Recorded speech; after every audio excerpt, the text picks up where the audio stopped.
On today's episode of the Third and Thirsty podcast, we get into what needs to happen for the Broncos, the Chargers, or the Raiders to win the Super Bowl, what needs to happen for them to make the playoffs, and on the opposite end, what needs to happen for them to completely blow it and come up with a top 5 pick in next year's NFL draft. Crack a cold one, hang with the Third and Thirsty podcast boys to break it down now. Let's go.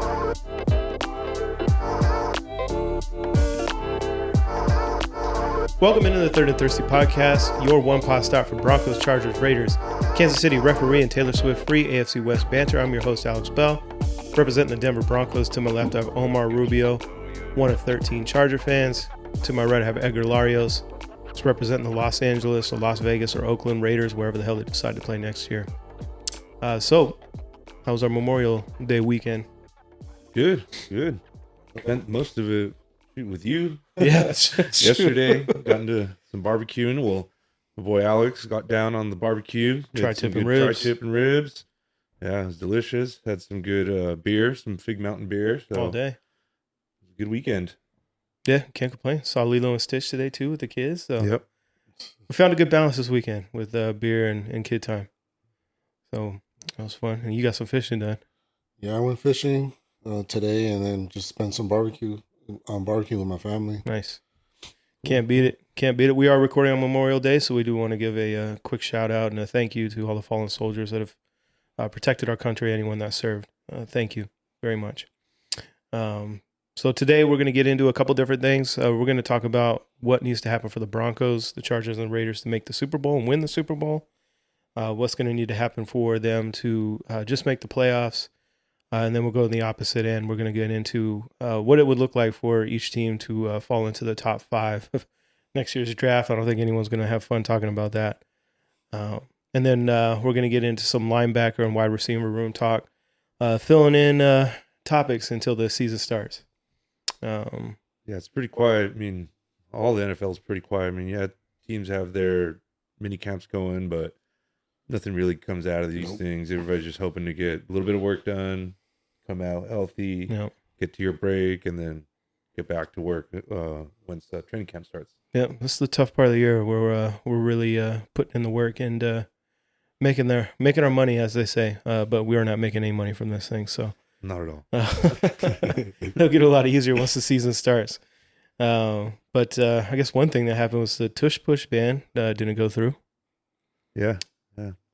Needed what, 24 votes? Got to 22. It was 4 short. Yeah. So hey, maybe next year. I'm okay with it. I really don't mind it. I don't either. I think it's kind of whack that they're trying to ban it. Even though all 3 of our teams voted to ban it. Very true. All 3 teams were playing the Eagles this year, so there's probably a reason why they voted to ban it. True. That didn't even come to my mind. Yeah. So, I mean, it's an automatic first down from anywhere within a yard, maybe even a couple yards. But instead of trying to ban it, beat it. Find a way to beat it or do it yourself. Obviously, they have a huge competitive advantage with Jalen Hurts being able to bench press or squat like 12 million pounds. So, I don't know, man. The 10 teams that voted against it, shout out to them. Obviously, the Eagles. Ravens, Browns. God, I hate having to give the Browns credit for anything. The Lions, Jags, Dolphins, Patriots, Saints, Jets, and Titans. The Lions are the only team that play the Eagles next year and didn't vote to ban it. Oh, Lions, you guys suck. I ain't gonna lie. That's kind of shocking that they didn't vote on it. The Lions. NFC team playing them this year could be the NFC championship matchup. Yeah, definitely. Probably the 2 top teams in the NFC. They might end up regretting it if they lose on a 4th and goal to miss out on a chance to go to the Super Bowl this year. So what do you think? You're in favor of the ban or what? Sounds like what you're saying. Not really in favor of it. It just gets kind of like it's almost automatic. Well, at least with the Eagles, it's almost automatic. There was that play. I want to say in the playoffs where they were just at the goal line and the other team just kept jumping, trying to beat them off the ball. Oh, that's right. Yeah. And the refs came out and said they'll end up having to give them the points. I would have just kept, if I was the coach, I would have said, just keep doing it. They're going to make it, unless we time it perfectly and try to jump, right. Try to beat them off the ball. So I would have just said, go for it. There was an actual team that beat it a couple years back. It's I been forgot who it it's was. been stopped a few times. Yeah. But 90% of the time, it works. It's got to be every higher time. than that. Yeah. It's probably like 98%. Yeah. But yeah, again, man, I mean, if you're not going to be able to stop them, then try to do it yourself. The Broncos tried a couple of times last year. I think a couple went okay, a couple didn't. Again, I mean, the only team that's really going to be able to do it is the Eagles. They got the line and the quarterback to do it. They got the perfect there's a couple other combination. teams too that do pretty well, but it also depends on the quarterback. Like you say, the quarterback has a lot to do with it. A lot of quarterbacks don't want to do it because that's when the other team takes free shots at them, basically. Yeah. Coming out from different angles and getting hit in the back. You're getting hit in the back by your own teammates, first of all, getting pushed. Whoa. And then you're trying to get in, wiggle in through to get 1 yard. You're Sometimes getting pushed from the 1 foot. back, you're getting pushed from the front. So you're just like all bent, all crazy. Yeah. They did do research on the play, and apparently it's one of the least amount of injuries during that play. So it's not a high injury risk. Interesting. So I think that was their initial thinking behind it. Let's get it taken out because a lot of O-linemen are getting rolled up from behind. And, that's what they thought, but it ended up not being the case. So that kind of fell through. Apparently, Kelsey, the brother that is no longer playing with Jason Kelsey. Who seems like a pretty cool guy. I guess he went in and he was a big part of getting it pushed and getting it passed across the goal line. So we'll see. Next year, wouldn't be surprised if this is the last year where it's allowed. And I'm going to hate watching it happen against the Broncos. So let's get into it. We'll start with a conversation that probably won't be as fun, which is going to be drafting the top 5. So what we're going to do is talk about what needs to go wrong for each team in order to find themselves in a top 5 draft position. At least speaking for myself, I'm going to avoid putting out any significant injuries, Edgar. I don't want to put anything out there. And obviously, any team in the league, if you take their top 3-4 players and you say they're going to be out for the season, they're looking at being a pretty crummy team. So I'm going to try to avoid that. I'll talk about a couple of different things that could happen to the Broncos that maybe push them towards one of those top 5 picks. Who wants to get started? I mean, I guess I'll go, but I'll try to. I won't bring up any injuries. But at least you have the most experience with top 5 picks in the last 20 years. So it's kind of an easy go for you. Yeah, here, true. Be a pretty short list. Do what we've been doing the last couple of decades. I mean, if we keep changing the scheme every 2 seasons, then definitely. But honestly, with this new regime and everything, the only way, besides the fact that it's all brand new and there's gonna be players not really knowing the scheme and not getting the scheme right away. For me, it's one of the thing that stands out is our offensive line coach. He's Pete Carroll's son. I forgot his name. I think it's Brendan Carroll. So I'm not 100% sure his name. Was Brendan like 70 years old? No, he's like, I wouldn't be surprised he's like in his 40s, maybe 90s. Well, yeah, Pete Carroll was in his 70s, right? Yeah. So, but his only experience of being an offensive line coach was in Washington. College? Yeah, college. And they were ranked like mid, like they weren't even like top 10. So that one right there is gonna I wouldn't be surprised that our offensive line is gonna struggle a little bit, and we might not have the coach to get it to where it needs to be, which will set back our offensive, our whole entire offense with Ashton Genty and Geno Smith. Because at the defense, I mean, even though there's new pieces, I still think with bringing back our defensive coordinator, I think it's going to be pretty easy for defensive line, and the defensive line is going to help the linebackers, and they're going to just help each other. But I still think if that offensive line struggles, it's going to mess up the running backs, and it's going to mess up the quarterback. Okay. So that's where I feel like we'll get at least top 5. Yeah, offensive line play is obviously pretty dang important. So, and with the line that tended to get a little bit better towards the end of last year with the Raiders. Yeah, that's what I was looking at. They were ranked 8th towards the last 4 games. So they were for this year, they were hoping that they were going to upgrade, get some key pieces and everything, which I thought they were going to get a lot of key pieces in free agency. Yeah, they didn't do much, did They they? didn't do anything. No. They focused more on the draft, and they waited till the middle of the draft. Yeah. Yeah, unfortunately, I don't know if I see the Raiders falling into the top 5 this year. I mean, what they could do to fall into the top 5 is just do exactly what they did last year, except not win those last couple of games, and they could come out with the number 1 overall pick. Yeah, but last year, they went through a lot. We are all playing the NFC East, which is a pretty tough division. So Yeah. I mean, all those games are going to be hard games, and I could see a couple more losses. I mean, for all of our teams. So either way, even if the Chargers got a harder schedule this year, I feel like all of us did. All of our teams are playing a little bit harder schedule than last most year. definitely. Yeah, because last year, what was the division that the Broncos or the AFC West played in the NFC? Do you remember? The The South? South. Yeah. It was Saints, garbage. Falcons. Yeah, and yeah, Sean Payton owns NFC South still. Yeah, that was a so- sweep for the Broncos, by the way. So yeah, that's interesting that you bring up that's his son, Pete Carroll. That's funny, kind of throwing his son a bone. But the funny thing about it for me is that Harbaugh had the same opportunity to do that. His son was his special teams coordinator in college, and when he came up, didn't give him a job. He went and he went with Seattle and was their their special teams coordinator out there. Huh, interesting. Yeah, I mean it probably was a easier decision for Harbaugh since he had probably one of, if not the best, The only key Coordinator. for that position already. The only key hope that I do have is that we still have Coach Philbin. I forgot his first name, but he used to be the head coach for the Dolphins. It was like he was a really good offensive line coach, but head coach he wasn't the greatest.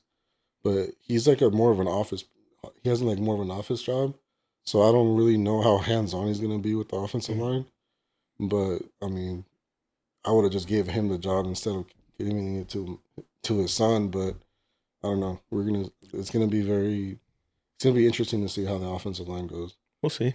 And it's a new scheme, right? Yeah. So who knows? It could take a while to gel together, or there could be a different scheme that these players were used to playing already. So I've heard it's gonna be like last year's scheme, but I honestly don't know, to be honest. Well, Pete Carroll tends to have pretty good judgment, so I'd say at this point, trust it, but I really hope it doesn't work out. Speaking of Ashton Genty, what do you think about them changing up his stance? Any opinion? I really don't know the difference between standing up or like leaning forward, but I mean, standing up looks way doper. I mean, yeah, but I mean when he's like what 5'7", 7, like 5'8". or Yeah, whatever. yeah. Don't take Right. off that inch. That inch is really important for him. That's what she said. Makes a big difference, that inch. But I really didn't know the difference between all that, but I did hear one of the podcasts I listened to, Locked On Raiders. The announcer or the guy who runs it, his name is Q. He was interviewing his Ashton Genty's coach, Oh, cool. and he was like praising him, being like, I'm so glad that he was able to like get him to change his stance, and he just said it's gonna help him more. But I really don't know how. I mean, I don't know. I don't know the difference, to be honest. I don't know. It's more of an athletic position. It's kind of like Yeah. being in a ready stance in baseball, right? Like if Yeah. you're playing shortstop and you're just standing straight up, and It's gonna take you an extra You got a half heater second coming to at get you. going. Yeah. Yeah, then I guess that's pretty much it. But when they did bring it up, he's like, "Oh, what do you think about him changing stuff?" He's like, "Oh, I loved how Chip Kelly like approached it by telling him like you know, like when you play basketball, how do you defend the ball?" And he leans forward. I'm like, "That's exactly how I want you to be standing back there." And he's like, "Okay."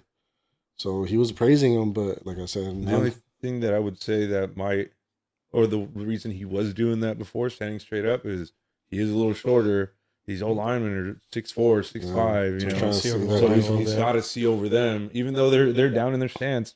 They're still He's at still that only size. 5'8". Yeah, he's still only 5'8". I can tell you, maybe a little bit taller than Yeah. them at that point. I'm only Uh, 2 inches short or taller than him, so I could tell you, yeah, if someone do that 6'8" and stand in front of me and he's still in a crouch position, I might need to stand up to be able to see over him. I mean, So- I mean, like I said, I don't know, but he did say that if he's gonna do it right now, he's gonna like do that stance, but later down the road, if it's not working, he'll go back to it. Yeah, they can always change it up. Or if he just earns the right to go back to it. Yeah. Like I said, it looks way doper when he's just standing back there like a serial killer. Yeah, a lot of people are like, don't change what's not Yeah. broken, but in the end of the day, like, Okay, so offensive line play suffers because Pete Carroll's son nepotism hire is crummy. Okay, yeah, I can buy that. I guess. I mean, what about Geno Smith? What do you need to see from Geno Smith for them to drop in the top 5?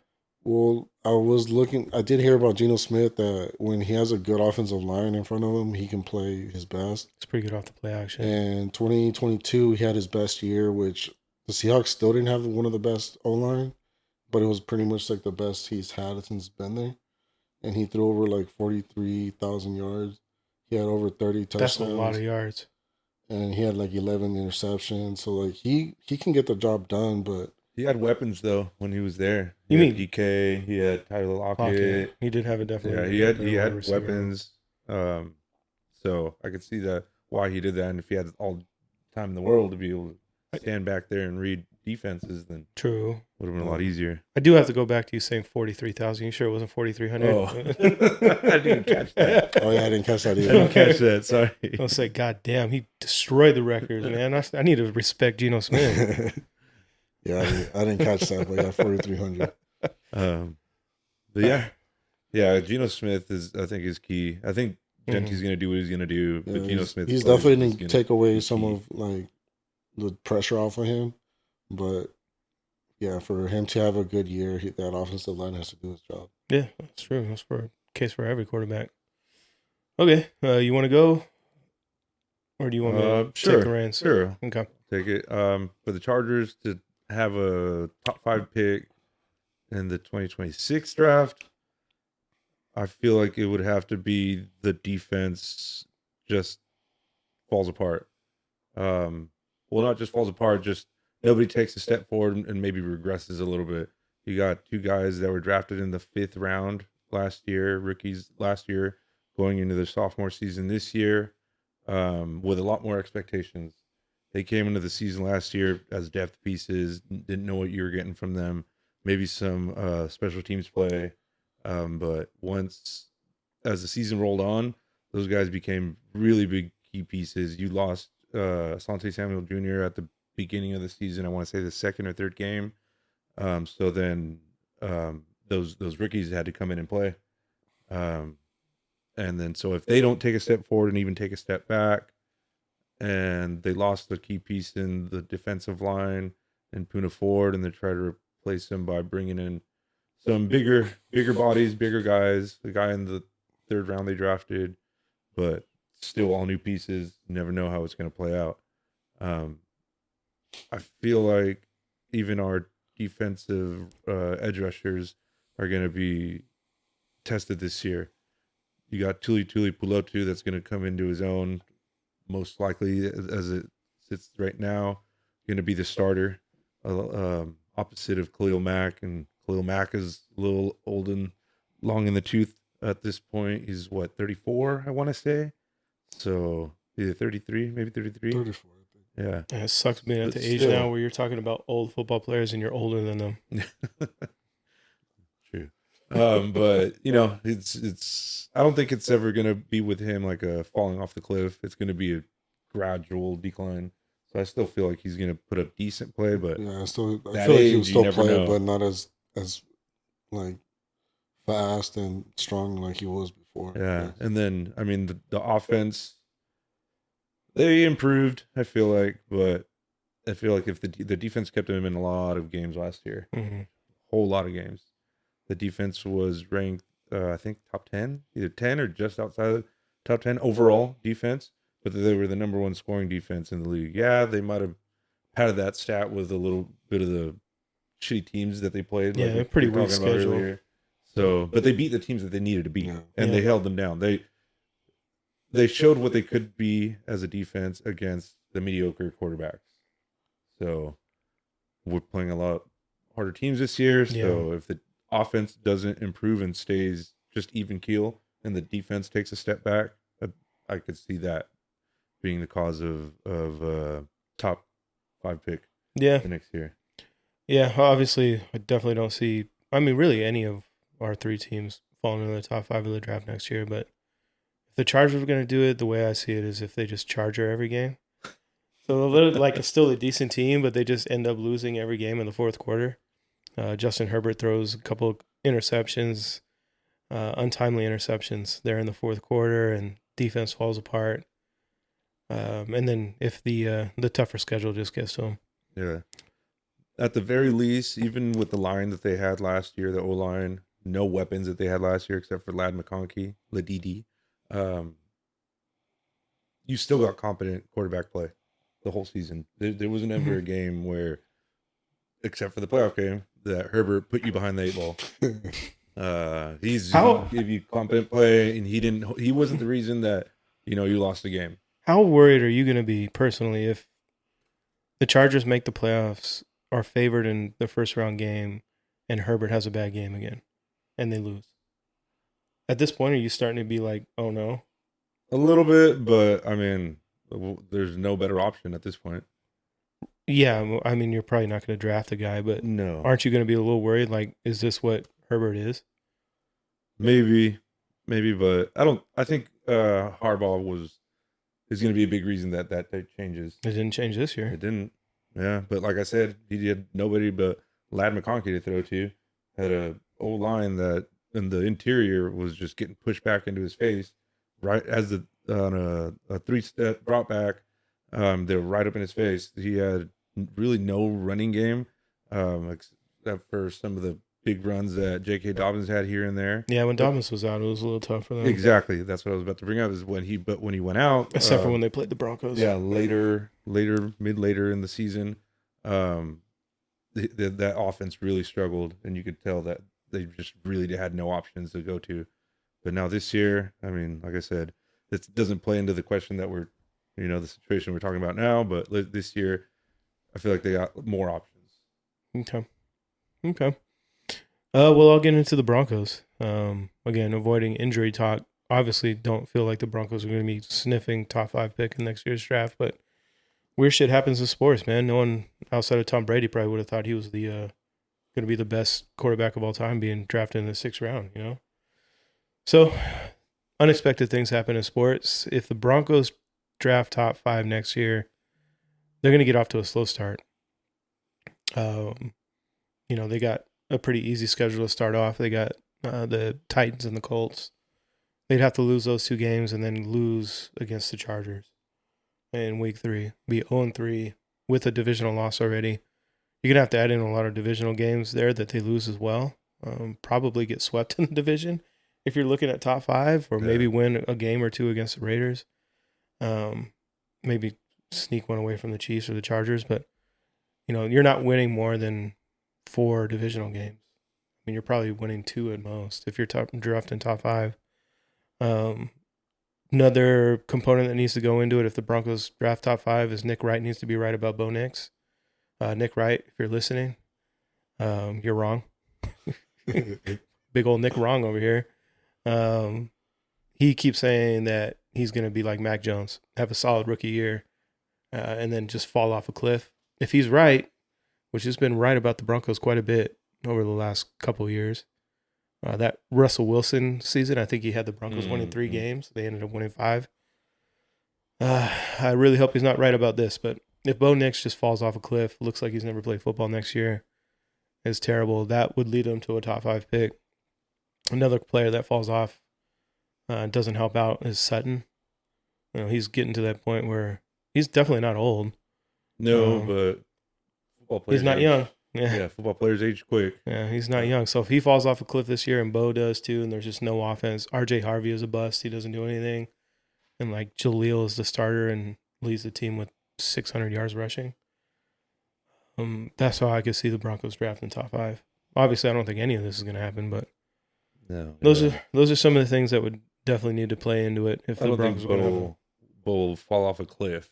Neither do I. Per se, just because the head coach he has, he'll make it easier for him. He won't stay on the trajectory that you want him to, upwards. He might just not tail off, but just level off for a season second season. People have seen him a little bit more. Even the Chargers, when the first time they played them, they who was it? Derwin James came out and said, like, now I know how fast he is.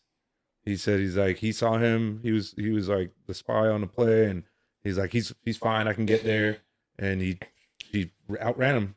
So he's like, now I know how fast he is. Next time we play him, I'll take that into account.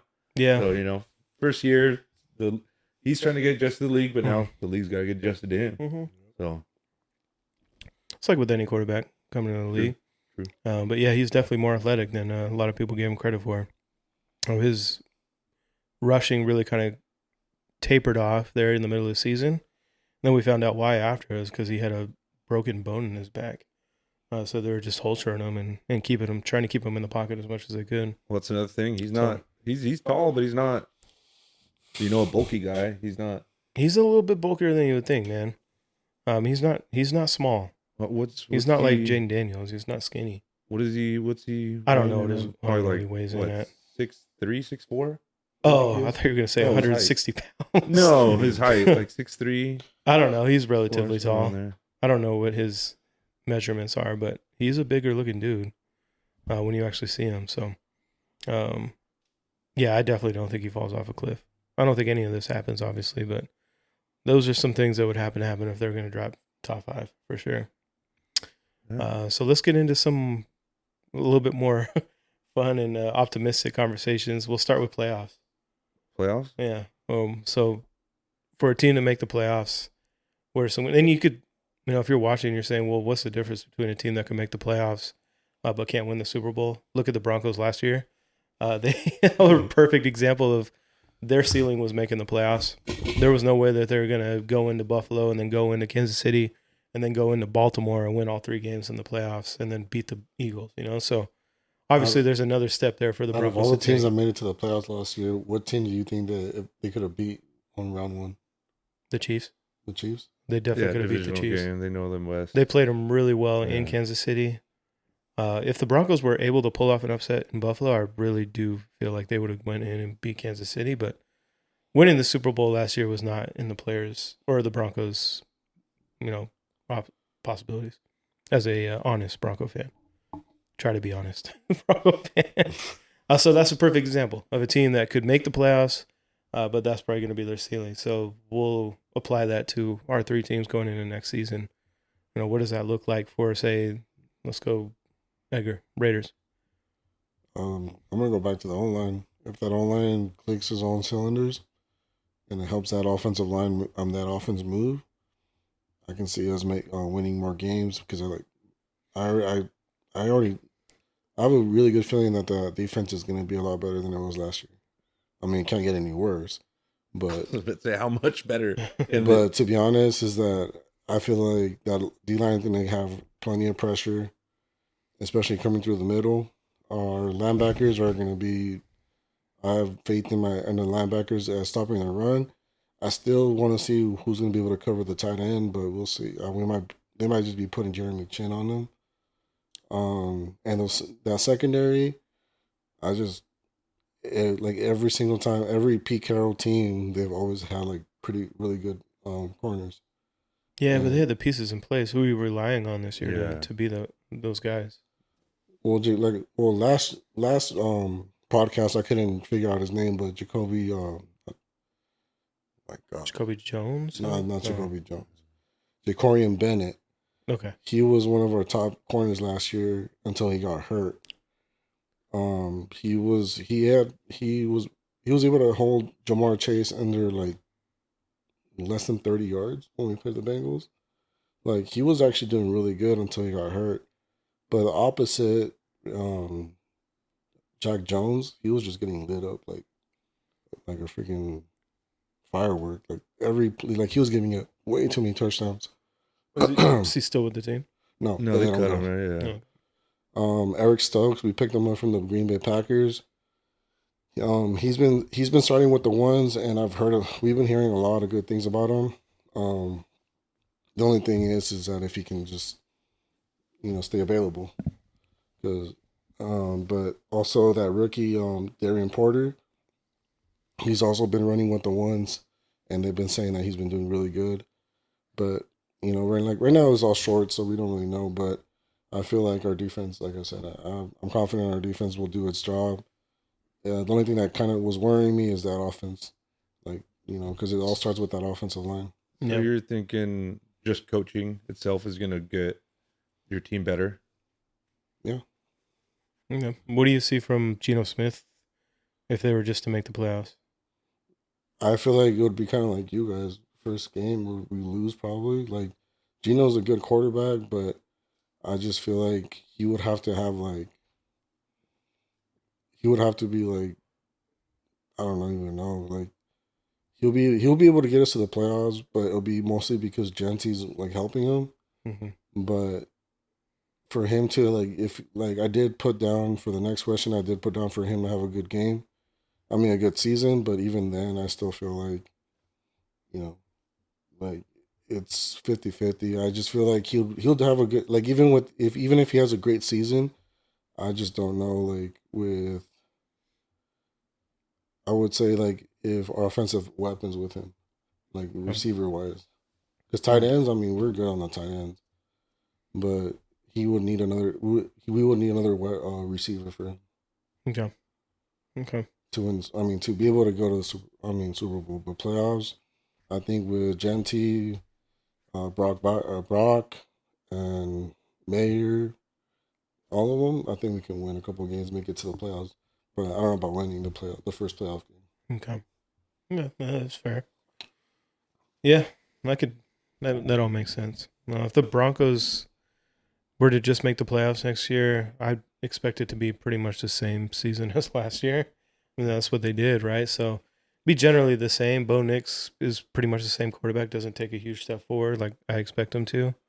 Defense is still pretty solid. Maybe a couple slip-ups, especially in the run defense. The run defense for the Broncos last year statistically was pretty solid, but they had games where it was non-existent. Mainly the game against the Bills in the playoffs, they just got torched. Another game against the Chargers. I was about to say, even against the Chargers. Gus Edwards, he ran all over the Broncos. The only game that he fucking I know. did anything for us. And he was on my fucking bench on fantasy too. So that just added insult to injury. So that would have to be relatively the same. The wide receiver room would again be the same. No one really steps up and takes that next step, but they all contribute. Definitely not like a top 15 unit in the league. Running back room gives us about the same. RJ Harvey is okay, but not great. So, I mean, having said all that, if this was the outcome for the Broncos season next year, obviously I'd much rather the Broncos make the playoffs than miss it, but it would be pretty concerning if they went into the playoffs with no chance of making the Super Bowl, because then you're starting to worry about Bo. Is his ceiling what we saw this year and last year of just being like a pretty good quarterback, had a lot of big moments, but maybe not ready to take the step and be like a top quarterback like we need him to be to really make the next step. And then you're looking at other draft picks like RJ Harvey, Jahdae Barron. If we're just making the playoffs and they're not special this year, then you may be looking at a couple misses. I don't think you look at misses not after a rookie season, but yeah. you are starting to worry about it. Yeah. So it would feel so complacent and starting to worry about is this team ever going to be ready to take the next step? So this kind of feels like you would just be stuck in mediocrity, kind of like the Chargers their entire existence. So that would worry me a little bit if the Broncos had a home game in the wild card and just got blown out again like they did last year. So yeah, I see that. I mean, I see that being a possibility. Just nobody taking a step forward. Everybody just staying even keeled. Nobody's doing anything special. Your draft picks, they're just, normal guys in the NFL. Like I said, rookies, so they're still learning their way. Yeah. But, yeah, I can see that as a possibility. I hope not, man. Hope they take a step forward, even if it's not winning the Super Bowl this year. That's a pretty lofty goal, but hopefully they could at least be competitive in that first game. Hopefully win a playoff game this year. They're a third year of Peyton, right? Yes. Yeah. Year 3. So usually year 3 is you're got most of your own guys, whether through free agency or the draft. Most of the team that you inherited is gone, except for the guys that you wanted to keep around. It'll be year 2 of Sean Payton actually having a team that he wants. Starting with the quarterback, obviously. He didn't want Russell Wilson. Yeah. He hated Russell Wilson. Yeah, but I mean, even that first year, he still brought in draft picks, some free agents. Sure, I mean, obviously he had the offseason to work with, but he had a team that he had to work with and was only able to add so much. Now, this will be the second year where he really has a team that he's putting together and put his stamp on different guys from not only this draft, last year's draft, free agency classes, players that he's kept around, coaching staff. So it will be a little worrisome if the Broncos do the same thing as they did last year. If I'm talking on the pod during like the third week of the playoffs and I'm trying to spin it and be more positive, then you guys could bring this back up and say that I definitely didn't have the same outlook going into the season. What about the Chargers? For them just to make it to the playoffs. Mm-hmm. Essentially the same season as last year. Yeah, but I think in a different way. I just feel like if the running game gets going, that's the best way to put it, is they're just gonna make the playoffs. Everything on the offense, Herbert maybe has a bad season. I don't think this will happen whatsoever. But their receivers that they brought in this offseason just don't mesh well. Offensive line isn't much better, but they can run the ball because they have two stalwarts at running back, two big running backs that are just not going to get tired. They're going to tire down the defense. You think you're going to get a break from Najee Harris, 6'2", 245 pounds hitting you? Well, here comes Omarion Hampton, a younger version, 6'2", 225, 230, a little more energy, a little more burst. So I just don't think that's going to let the Chargers go into a slump and miss the playoffs. I think just the running game alone is going to catapult them just to solely making the playoffs. But I think they're it's not their floor yet. Maybe another season, but their floor should be making the playoffs with Harbaugh, Herbert, a good running game, a good offensive line. If that's their floor, dude. Not in this division. Not yet. That's what I'm saying. Not yet. Maybe in another year or two. We'll see.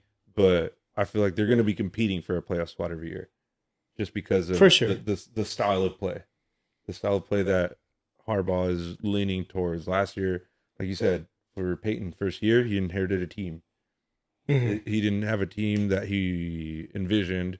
He just he barely had money to work with last year in the offseason. So he brought in guys on bargain deals. This year they had a little bit more money. They got a couple more picks that they wanted. So shaping it towards their team, towards a style of play that correlates into making to the playoffs.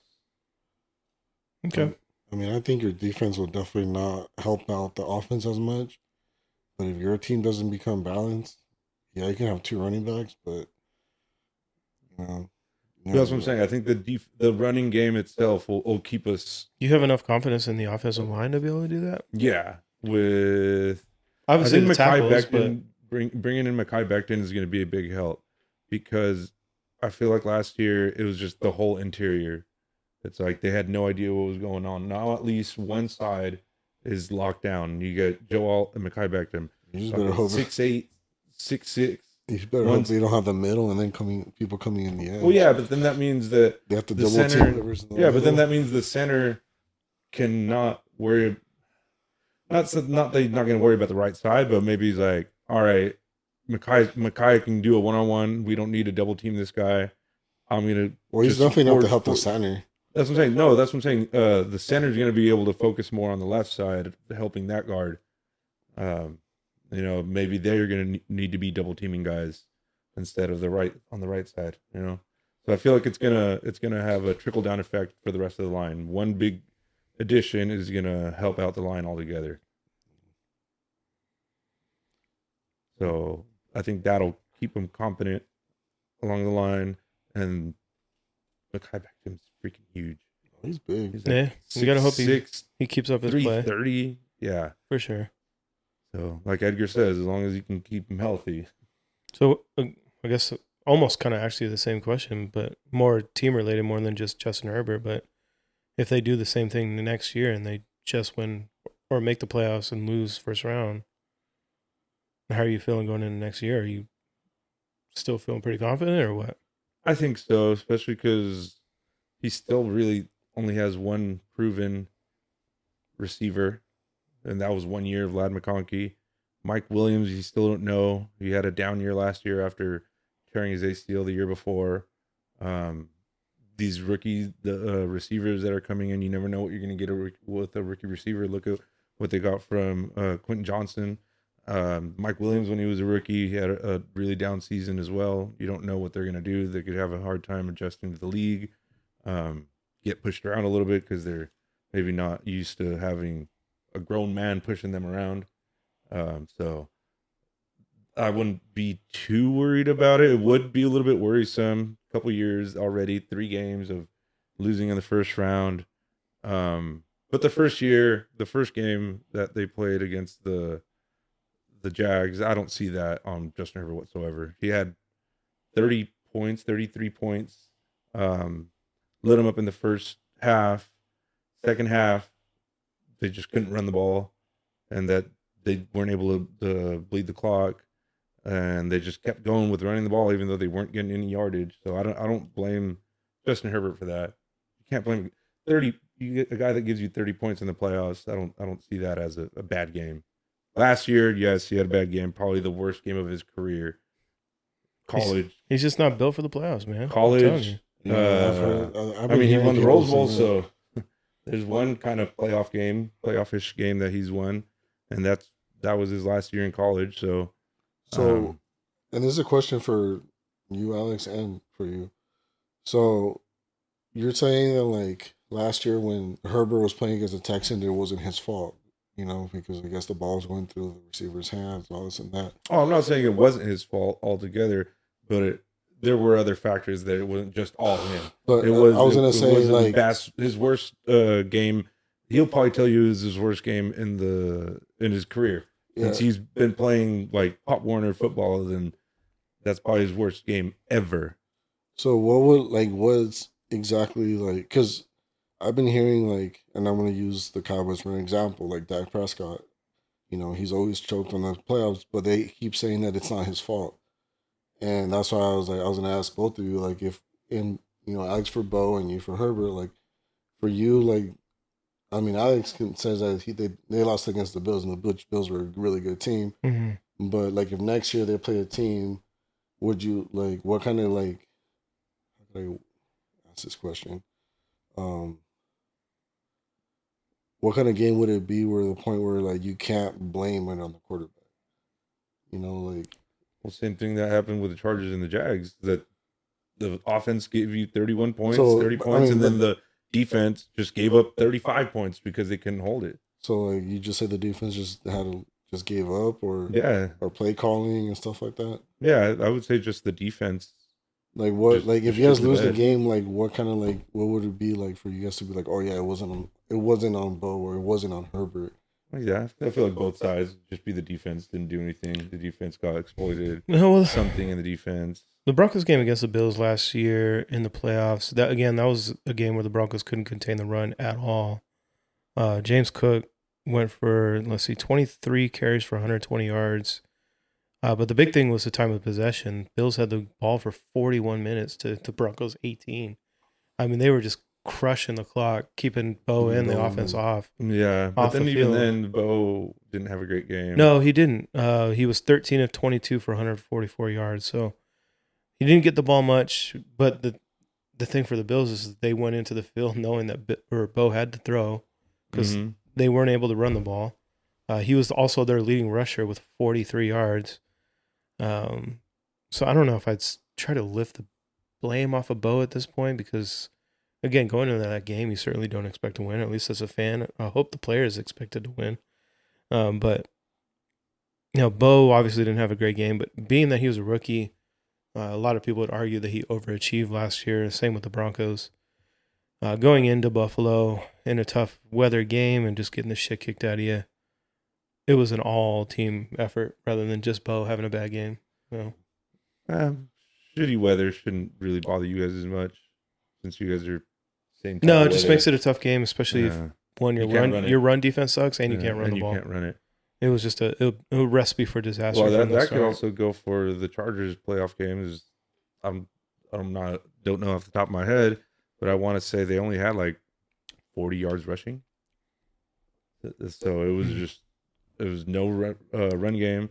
So the same thing. The defensive line could pin their ears back, get after the quarterback because they knew they weren't going to get the ball run on them, and the defense probably got into more of a little bit of a zone, taking chances on plays, trying to pick the ball. But yeah, it's just Herbert still had. I mean, Herbert to Ladd McConkey still worked. I think Ladd McConkey got like 197 yards in a playoff game, which is fucking crazy as a rookie. So that works, but that's the only thing that worked. Yeah. Okay. Well, you guys want to have the most fun conversation? Winning Super Bowls? Y'all could start with that one because fuck. I'll take this one. I'll start it off. Okay, let's hear it, man. For the Chargers to win the Super Bowl, we already went over some of it. The O-line and running games are going to be a lot better than last year. They're going to be a top 10 rushing attack. I'm not going to say, best in the league, but top 10 rushing attack. That's going to take so much weight off of Herbert.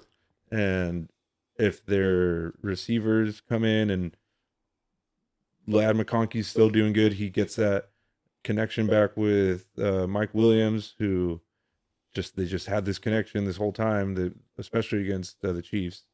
Mike Williams is a Chiefs killer. I'll say that much. He's called game on them on a play. So that all goes good. Their rookie receivers that come in help out a little bit. QJ, I don't know. Hopefully, as a Chargers fan, takes another step forward. Maybe learns how to catch a ball and not drop so many. And the defense just stays even is what they did last year. Maybe the run game is a little bit better, but I think it's all on the offense because the defense showed what they could do last year, and it's all on the offense. What do you need to see from Herbert?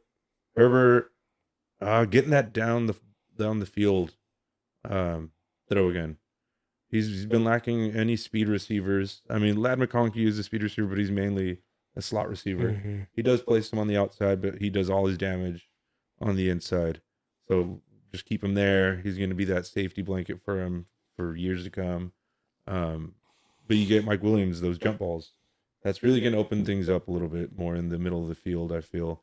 And then that way you can get Quentin Johnson, which is those are the routes he runs, the intermediate, short routes. And then if you're worried about the run game, what Harbaugh wants to do, you're going to get a lot more one-on-ones. And hopefully they can win those one-on-ones. Herbert will put up his usual stats.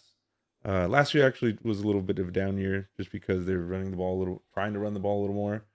So, yeah, I think he'll still keep the interceptions down, take care of the ball, and he'll actually run the ball a lot more this year. A little more play action. He's got the ability. He's just gotten hurt last couple of years, little nagging injuries. Well, I'd say little, but broken fingers on each hand the year before. Last year, both ankles. So he got healed from one, and then he twisted the other one. So can't really run too much when you got two bum ankles. But yeah, I feel like he's going to run the ball a little more. Greg Roman, their offensive coordinator, has been typically had running quarterbacks. He had Jackson in Baltimore, and then he had Kaepernick when he was with Harbaugh in San Francisco. So I feel like that'll open up the playbook a little bit more. So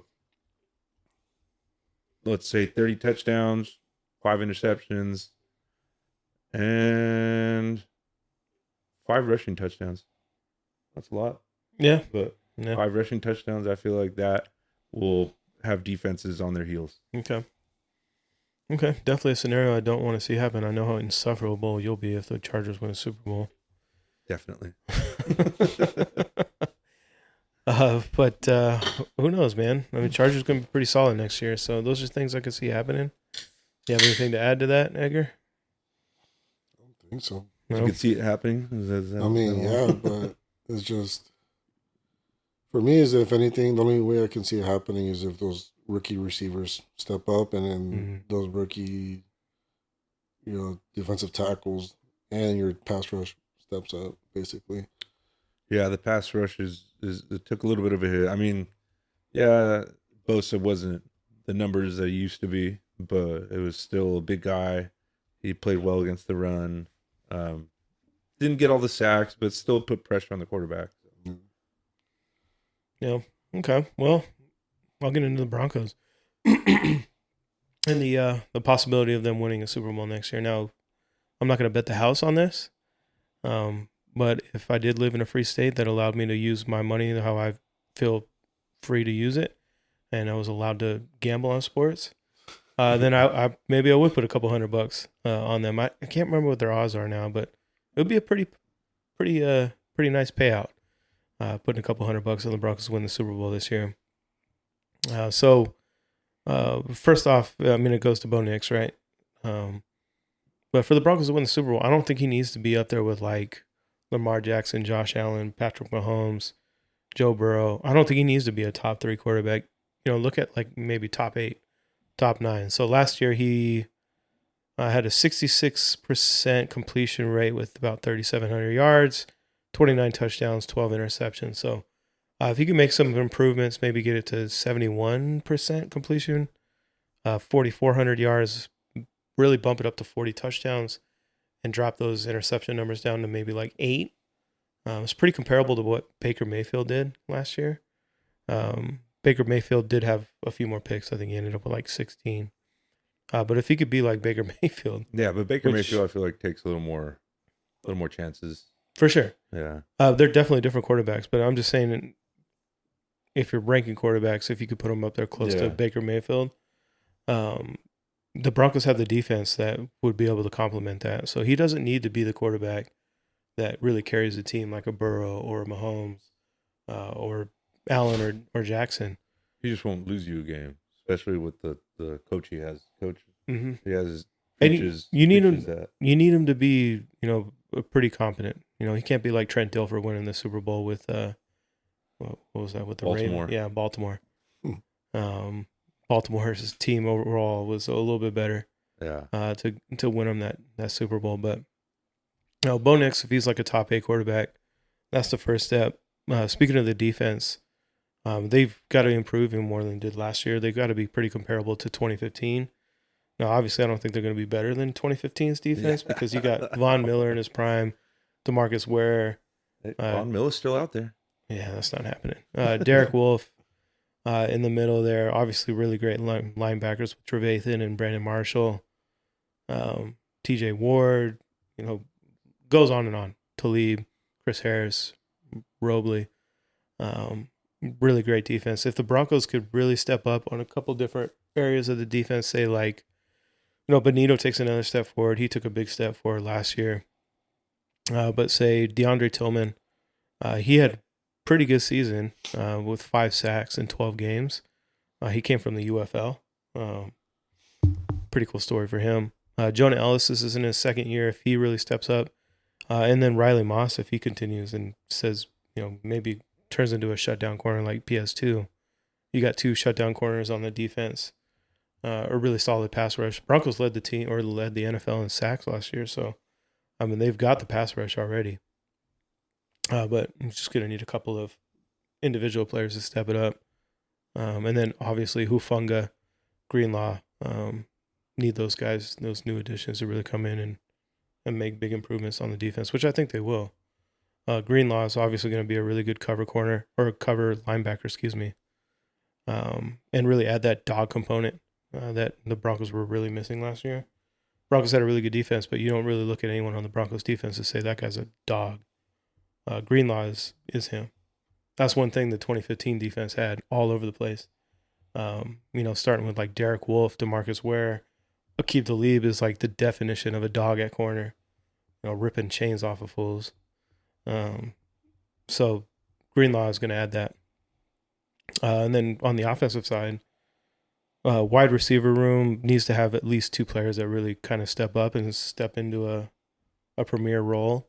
Maybe even putting Sutton at like 2 or 3 option at wide receiver.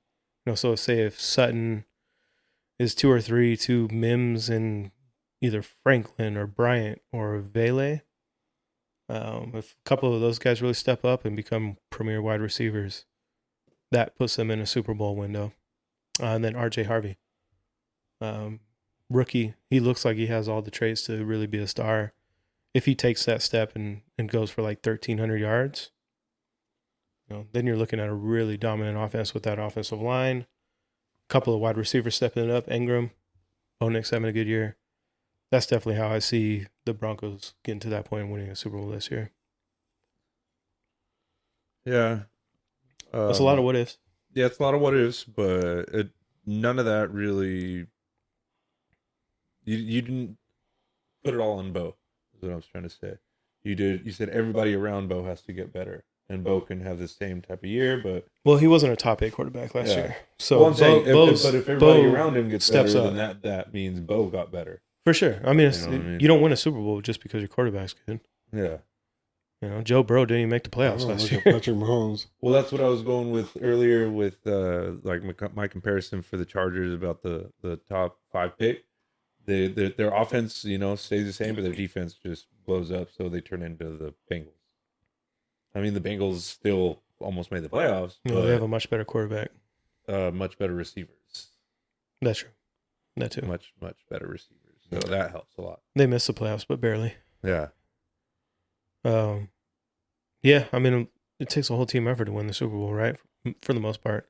And the Chiefs always had a pretty good team around Mahomes. Plus the refs. Yeah, plus the refs in their back pocket, getting them those close calls for sure. But yeah, I mean, in order for the Broncos to win the Super Bowl this year, they need a lot of improvement in a lot of different areas. So, this obviously means they win the division too, and get a couple of home games in the playoffs. If they have to go on the road again to Baltimore or Buffalo or Kansas City, that's a really tough.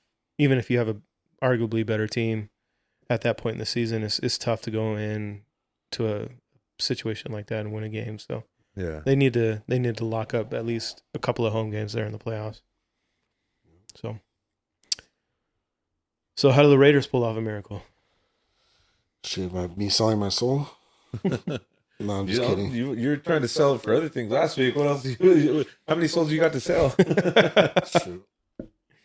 Nah. For us to win a Super Bowl, I feel like our offensive line still has to be, clicking all cylinders. Only thing that sucks is that it's a very young line. So the only way for them to get better is through time and years.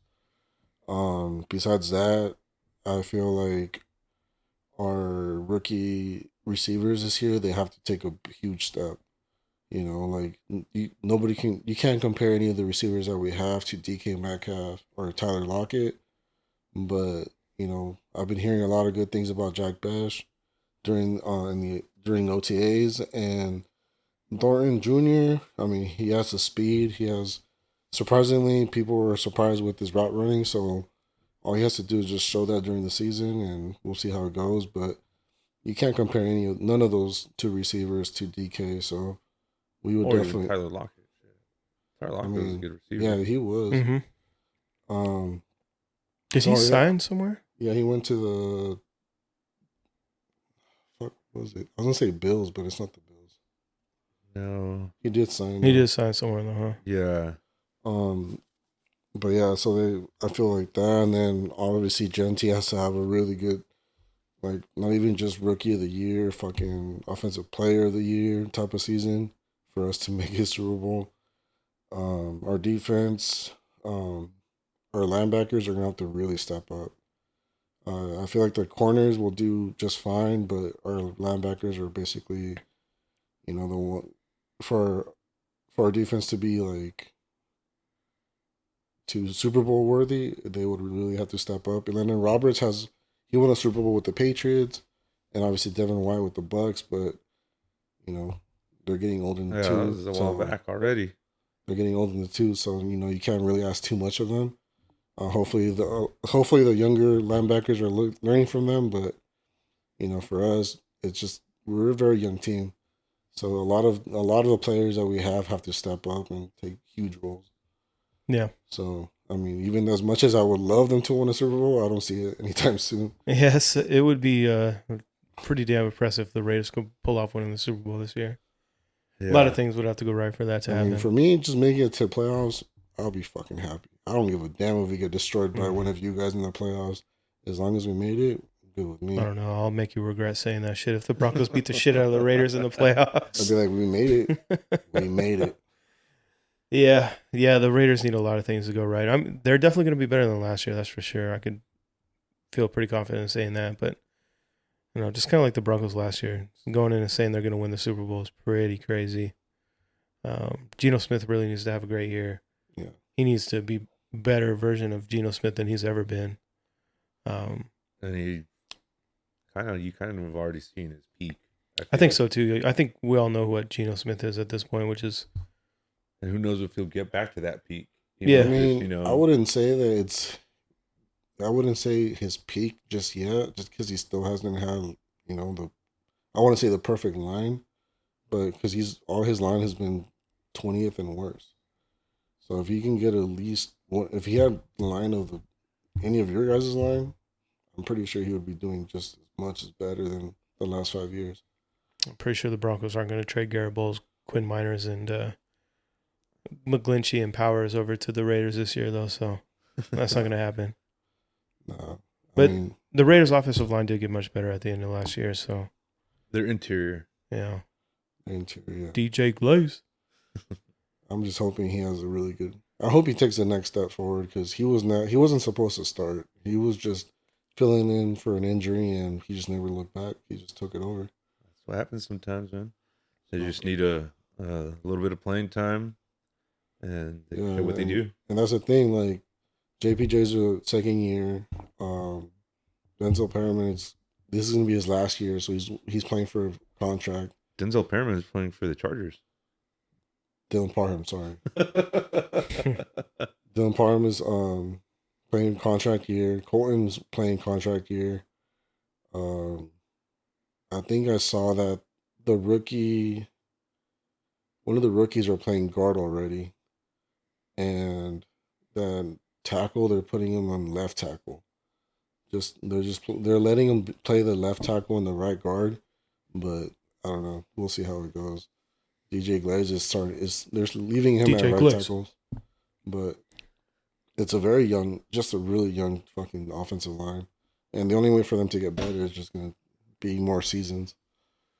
I mean, DJ Glaze will have other options apart from football. Just saying, just with that name, it's the coolest name, man. We got a lot of cool names that we talk about here on the pod. So that pretty much covers that, man. I mean, we're already hitting an hour, dude. So. Why don't we save the linebacker and wide receiver talk for next week, so we could really get into it? I feel like we'll be rushing it at this point. And I think we deserve that conversation. Deserves a little bit more than 10, 15 minutes. So yeah, we owe it to the homie Cake. What is it? Cake J? Yeah, our boy, man, Cake J1. So shout out to him, leaving a comment on the last video again. Noticing that we have the ice buckets. Got him. Moving on up in the podcast world, got our ice buckets. So shout out to you, Cake J1, leaving another comment. Really appreciate you watching and leaving comments for us.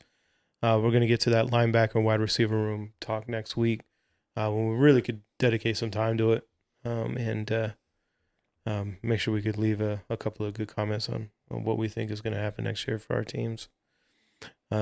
Anyone that's listening, again, thank you for watching, especially to this point. If you're making it this far into the podcast, huge shout out to you. Leave a comment, like, subscribe, all that cool stuff. If you have any topic ideas for us to go over in the next couple of weeks while things are pretty dry, please feel free to leave them in there. We'll make sure to get into it. Cake J1 is the one that is recommending the wide receiver and linebacker talk. So we'll dedicate a segment to that next week for sure. Definitely. And, besides that, this is a good Labor Day weekend. Great Labor Day weekend. Yep, great Labor Day weekend again. Want to honor the fallen and anyone that served in our military and protecting our country. So thank you all. Yeah, big thank you to everyone there. And then I guess we'll get back into it next week. Yeah. Perfect. Sweet. All right. Cheers. Cheers. Cheers. Yeah. 257 days until Bo Nix wins his first Super Bowl.